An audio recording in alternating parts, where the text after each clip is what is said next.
بسم اللہ الرحمن الرحیم صلی اللہ علیہ محمد صلی اللہ علیہ وآلہ وصحبہ وحبابہ وذریاتہ وأہل بیتہ وأہل طاعتہ اجمعین وکل امتی وبارک وسلم۔ ناظرین،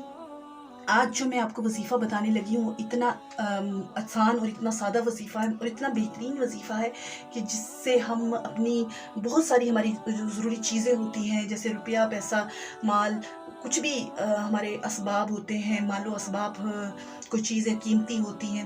ان کو کس طرح سے چوری سے بچایا جا سکتا ہے۔ تو یہ وظیفہ اسی لیے ہے کہ ہم اس آسان سے وظیفے سے اپنے بہت سی قیمتی چیزوں کو، اپنے مال کو، اپنی روپے پیسے کو، اپنی ضرورت کی جو چیزیں ہوتی ہیں ان سب کو اس وظیفے کے پڑھنے سے محفوظ کر سکتے ہیں، اسے چوری سے بچا سکتے ہیں، اس کی حفاظت بھی ہوگی اور ساتھ ہی ساتھ وظیفہ پڑھنے کی برکت سے ہمیں اللہ تعالیٰ کی رحمت بھی نصیب ہوگی۔ درود شریف پڑھیں گے، اول آخر درود شریف، تو اللہ تعالیٰ اور پیارے شفیع کو غمخوار آقا صلی اللہ علیہ وسلم کا قرب بھی نصیب ہوگا۔ تو وظیفہ بہت آسان، بہت سادہ ہے۔ اول آخر درود شریف کے ساتھ 10 بار یا جلیلو پڑھنا ہے۔ 10 بار یا جلیلو پڑھ کے اپنی روپے پیسے پر، اپنے مال پر، اپنی جو آپ کے پاس قیمتی چیزیں ہیں ان پر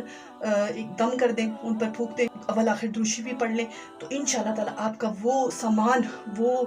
رقم اور وہ آپ کی جو روپے پیسے ہیں، جو قیمتی چیزیں ہیں، وہ محفوظ ہو جائیں گی چوری ہونے سے، ان کی حفاظت ہوگی، اللہ پاک کی رحمت ہوگی، اور درود شریف پڑھنے کی برکت سے پیارے شفیع کو غمخوار آقا صلی اللہ علیہ وسلم کی ڈھیروں ڈھیر شفقت نصیب ہوگی۔